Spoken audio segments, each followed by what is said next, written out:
Au nom du Père et du Fils et du Saint-Esprit, ainsi soit-il. Insanis Paule, tu es fou, Paul. Cher frère Marie-Thomas, cette interjection du tribun Festus à saint Paul, qui était en train d'expliquer au roi Agrippa que Jésus est le Christ et qu'il devait souffrir, cette interjection, on pourrait vous l'appliquer. Vous êtes fou. Fou de vouloir vous lier par des vœux qui vous condamnent à une vie austère et pénitente, une vie de pauvreté, de chasteté, d'obéissance, au moment où vous pourriez vous lancer dans une carrière pleine de promesses, fonder une famille, être libre et puis profiter de la vie. En réalité, heureuse et sainte folie, car ce qui est folie en Dieu, dit saint Paul, est plus sage que les hommes. Ce qui est faiblesse en Dieu est plus fort que les hommes. Dieu a choisi les choses folles selon le monde pour confondre les sages. Dieu a choisi les choses faibles selon le monde pour confondre les forts. Et Dieu a choisi les choses viles et méprisables selon le monde, celles qui ne sont rien, pour détruire celles qui sont. Oui, la vie à laquelle Dieu vous a appelé et qu'aujourd'hui vous embrassez définitivement par la profession solennelle, c'est une folie aux yeux du monde. C'est la folie de la croix. Mais c'est aussi le trésor caché de l'Évangile, la perle précieuse pour laquelle celui qui l'a trouvée n'hésite pas à vendre tout ce qu'il possède. Universa queabet, omnia queabuit, dit l'Évangile. Et vous noterez que la fête d'aujourd'hui, les apparitions de Lourdes, vous offre une belle illustration de cette vérité, et puis un remarquable exemple en la personne de Sainte Bernadette. Sainte Bernadette, elle aussi, a été traitée de folle. Le commissaire Jacomet s'est chargé de le lui dire ouvertement pour la dissuader d'aller à la grotte. Les historiens de Lourdes ont rapporté ce petit dialogue quand le commissaire interrogeait la voyante. Il lui disait « Écoute Bernadette, tout le monde rit de toi. On dit que tu es folle. Dans ton intérêt, il ne faut plus retourner dans cette grotte. » Ça n'était pas la vie de la Sainte Vierge, puisque la Sainte Vierge avait choisi cette pauvre bergère illettrée pour être sa messagère. C'est la Sainte Vierge qui l'avait préparée, éclairée, formée, pour qu'elle soit l'instrument d'une mission extraordinaire. Et c'est la Sainte Vierge ensuite qui en a fait une religieuse modèle, simple, humble, généreuse, toute donnée à Dieu, l'une des plus grandes saintes de nos temps modernes. Alors vous voyez, la Sainte Vierge et le commissaire Jacomet ne parlaient pas le même langage. Et d'ailleurs, traiter Bernadette de folle, au fond, c'était traiter la Vierge Marie de folle, car c'est elle qui a attiré Bernadette dans la grotte avec une force irrésistible. Bernadette disait elle-même qu'elle ne pouvait pas, elle était comme poussée, elle ne pouvait pas résister. Et puis en même temps, la Sainte Vierge l'a conviée avec une délicatesse, une politesse incroyable. « Voulez-vous me faire la grâce de venir ici pendant 15 jours ?» Et puis c'est encore la Sainte Vierge qui lui a confié son message de prière et de pénitence à cette petite illettrée. Priez Dieu pour la conversion des pécheurs. Pénitence, pénitence. Allez dire aux prêtres qu'on vienne ici en procession et qu'on y bâtisse une chapelle. Et puis c'est encore la Sainte Vierge qui a fait faire à Bernadette des actes déconcertants dont on a compris le sens que beaucoup plus tard, comme de se laver à une fontaine qui n'existait pas encore et puis de manger de l'herbe. On pourrait ajouter que la Vierge Marie a entraîné dans cette sainte folie plusieurs des premiers dévots de Lourdes, comme cette Croisine Ducou, qui alla plonger son petit Justin de 2 ans, paralytique, mourant, dans la fontaine glacée de la grotte, et qui l'y maintint inanimé pendant plus d'1 quart d'heure. Autour d'elle, de toutes parts, les gens criaient « Cette femme est folle, elle va tuer son enfant. » Mais elle, pleine de foi, courait à la Vierge, comme elle disait. Et elle obtint le miracle. L'enfant guérit. et il est l'un des tout premiers d'une innombrable série qui ne va plus s'arrêter. Alors vous le voyez, les voies de Dieu ne sont pas nos voies humaines.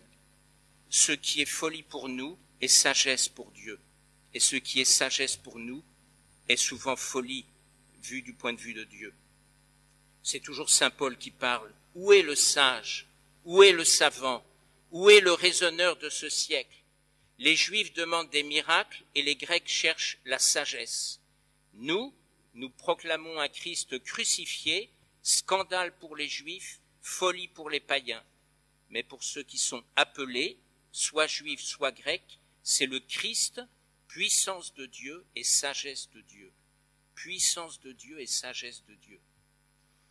Et en effet, cette voie de la vie religieuse, la voie des conseils évangéliques, comme on dit, les conseils de pauvreté, de chasteté, d'obéissance, les 3 vœux, cette vie que vous avez embrassée, que vous allez définitivement embrasser aujourd'hui, c'est une voie très sage, très parfaite. Non pas que la perfection à laquelle elle conduit soit différente de la perfection à laquelle tout baptisé est appelé. Tous, nous sommes appelés à la même perfection, la perfection de la charité, que Dieu a résumée dans les 2 premiers commandements. Nous avons entendu ça dans l'Évangile. Tu aimeras le Seigneur ton Dieu de tout ton cœur, de toute ton âme et de tout ton esprit et de toutes tes forces, et tu aimeras ton prochain comme toi-même. C'est ça que le bon Dieu nous demande à tous, c'est un précepte. Donc la différence n'est pas au niveau du but poursuivi, c'est le même pour tous. Et ce but relève encore une fois du précepte, du commandement. La différence réside uniquement dans le choix des moyens pour atteindre ce but. Les moyens choisis par celui qui est dans l'état religieux sont plus directement ordonnés à la perfection. Et la raison qu'en donne saint Thomas est que les conseils évangéliques, c'est-à-dire les 3 vœux, sont ordonnés à éloigner ce qui entraverait l'acte de la charité, tout en n'étant pas contraire à la charité elle-même. En d'autres termes, ça veut dire que ces vœux visent des biens légitimes, comme le sont la propriété, c'est légitime d'être propriétaire, ou encore le soin des affaires temporelles, ou le mariage, ou le libre arbitre, cette liberté que le bon Dieu nous a donnée, tout ça est tout à fait légitime. Ces biens de soi ne sont pas contraires à la charité, ils n'empêchent pas la sainteté. Mais la possession ou la préoccupation excessive de ces biens peuvent devenir un obstacle à l'élan de la charité, en créant un attachement désordonné dans l'âme. Alors pour éviter cet inconvénient, sur un appel de Dieu, ce n'est pas quelque chose qu'on décide soi-même, sur un appel de Dieu, et moyennant sa grâce, le religieux se détache volontairement de ses biens légitimes, et de cette manière, son esprit se porte plus librement, c'est toujours saint Thomas qui parle, à la contemplation, à l'amour de Dieu et à l'accomplissement de sa volonté. Cette phrase est magnifique. Ut sic liberius mens tendat in Deum contemplando, amando et eius voluntatem implendo. L'âme qui voue à Dieu les 3 vœux est plus libre pour contempler, pour aimer Dieu et pour accomplir sa volonté. Ça résume tout admirablement. La voie des conseils est donc bien une voie excellente qui permet d'atteindre la perfection plus facilement, plus rapidement et plus sûrement. Et par le fait même, elle rapproche celui qui s'y engage du mode de vie des élus du ciel. On peut dire que la vie religieuse, c'est comme un intermédiaire entre la vie d'ici-bas et la vie auquel nous sommes tous appelés, la vie du ciel. D'abord parce qu'elle ramène toute la vie à l'unité.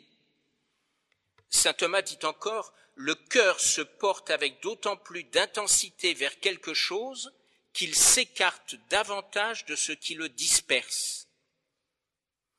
Les vœux font l'unité dans nos vies.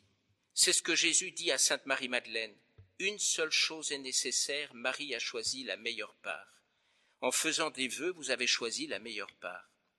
Alors que Marthe, au contraire, s'agite en beaucoup de choses, des choses légitimes. Ce que faisait sainte Marthe était tout à fait bon. Mais le religieux, lui, vit pour Dieu seul. Il n'a pas d'autre préoccupation. alors il est plus libre. Et puis cette vie rapproche de la vie du ciel parce que par les vœux, nous sommes séparés de l'attache au bien terrestre. Et là encore, c'est saint Thomas qui dit les choses, l'esprit se porte d'autant plus parfaitement à aimer Dieu qu'il s'écarte davantage de l'affection des choses temporelles. Le religieux, parce qu'il a renoncé à tout, parce qu'il s'est offert lui-même à Dieu en holocauste, est libre d'aimer Dieu plus parfaitement, comme le sont les élus du ciel, qui sont dégagés des sollicitudes et des attaches terrestres. C'est ce qu'exprime la très belle prière de l'offertoire de cette messe que le prêtre va dire dans quelques instants. Seigneur mon Dieu, dans la simplicité de mon cœur, je vous ai fait avec joie l'offrande de tout. Conservez-moi dans cette volonté. Et c'est aussi ce que notre Seigneur dit dans l'Évangile. Là où est ton trésor, là aussi est ton cœur. La vie religieuse, en détachant du monde créé et en obligeant à croître dans la charité, contribue puissamment à fixer la volonté et le cœur là où sont les vraies joies, c'est-à-dire dans les biens du ciel. Mais pour comprendre et pour pratiquer comme il faut cette sagesse supérieure, cette sagesse surnaturelle, qui est une folie aux yeux des hommes, encore une fois, il faut être humble, petit, pauvre en esprit, comme l'était Bernadette, et comme le fut d'ailleurs en premier lieu la Sainte Vierge elle-même. C'est essentiel. C'est ce que confesse notre Seigneur dans l'Évangile. Je vous bénis, ô Père, d'avoir caché ces choses aux sages et aux prudents et de les avoir révélées aux tout petits. Il faut être tout petit. Dans les matines de ce matin, nous avons entendu la sagesse proclamée « Si quis est parvulus veniat ad me » si quelqu'un est tout petit, qu'il vienne à moi. Et puis rappelez-vous également l'office de l'octave de Noël. Nous avons lu au 8e répond de ce jour cette parole que la liturgie place sur les lèvres de la Sainte Vierge. Congratulamini mihi omnes qui diligitis dominum quia cum essem parvula placui altissimo. Réjouissez-vous avec moi, vous tous qui aimez le Seigneur, car j'ai plu au Très-Haut parce que j'étais toute petite. Il faut être tout petit pour que Dieu confère cette sagesse. Dans l'ordre de Saint-Dominique, la profession religieuse est adressée non seulement à Dieu, mais aussi à la Vierge Marie et à Saint-Dominique. Promito obedientiam Deo et beate Mariae et beato Dominico. Et c'est bien juste, étant donné tout ce que la Sainte Vierge a fait pour l'ordre des prêcheurs. L'ordre des prêcheurs a été placé sous le patronage spécial de la bienheureuse Vierge Marie et a été comblé de ses perpétuels bienfaits. C'est ainsi que s'exprime l'oraison de la fête du patronage de la Sainte Vierge que nous fêtons le 22 décembre. Et en effet, n'est-ce pas la Vierge elle-même qui a donné aux frères l'habit de l'ordre? C'est l'histoire du bienheureux Réginald. N'est-ce pas la Vierge elle-même qui a révélé à Saint Dominique la dévotion du Saint-Rosaire, qui est le bien propre, en quelque sorte, de l'ordre des prêcheurs? La Vierge a dit à Saint Dominique, « Va et prêche mon rosaire ». Et puis dans une vision célèbre, montrant une multitude de frères et de sœurs de l'ordre abrités sous le manteau de la Vierge Marie, Jésus n'a-t-il pas déclaré à Saint Dominique « J'ai confié ton ordre à ma mère ». On pourrait multiplier les épisodes montrant la spéciale protection de la Vierge Marie sur les prêcheurs et aussi la grande dévotion qu'en retour, ils ont toujours eue envers la Mère de Dieu. Alors dans cet esprit, chers frères, vous avez souhaité que votre profession ait lieu un jour de fête de Notre-Dame. Bien gardez ces dispositions, c'est important. Si saint Paul pouvait dire aux chrétiens de Galatie « Mes petits enfants que j'enfante sans cesse jusqu'à ce que le Christ soit formé en vous », à plus forte raison, la Vierge Marie peut et veut engendrer le Christ dans ceux qui se donnent à elle, dans la vie religieuse. Elle est mère de tous les chrétiens sans doute, mais plus spécialement mère des religieux, à un titre tout à fait spécial.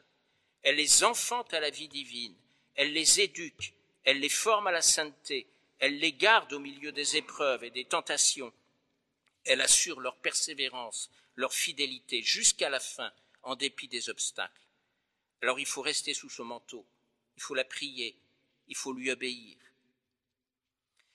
Pour terminer, chers frères, à la fin de l'épître de cette messe que nous venons de lire il y a quelques instants, nous avons entendu saint Paul dire ceci: « Oubliant ce qui est en arrière, tendu de tout mon être vers ce qui est en avant, je cours droit au but, vers la récompense à laquelle Dieu m'appelle là-haut dans le Christ Jésus. » Voilà votre programme. Il faut oublier tout ce qui est en arrière.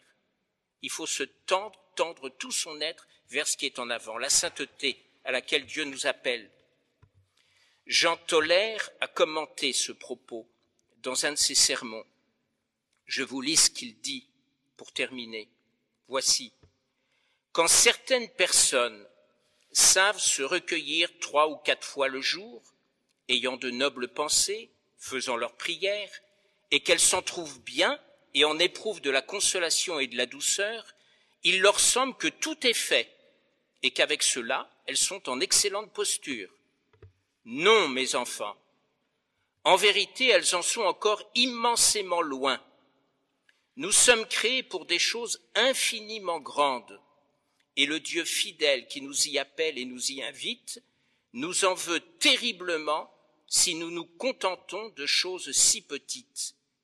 Car il n'est pas d'autre don qu'il fasse avec tant de générosité et si volontiers que le don de lui-même, se donnant largement et abondamment de la manière la plus élevée, la plus noble. Aussi devrions-nous, à chaque renouvellement de ce don, nous étendre et nous épanouir vers Dieu même, avec tous nos sens et toutes nos facultés, avec tout notre cœur, avec une aspiration et un désir avide.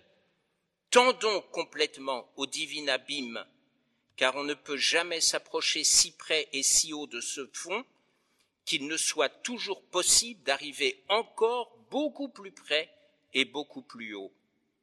Eh bien, c'est ce que nous vous souhaitons, d'aller toujours plus près et plus haut, de devenir toujours plus saints. C'est la grâce que nous demanderons avec vous à la Vierge Marie, l'Immaculée Conception, que nous fêtons tout spécialement aujourd'hui.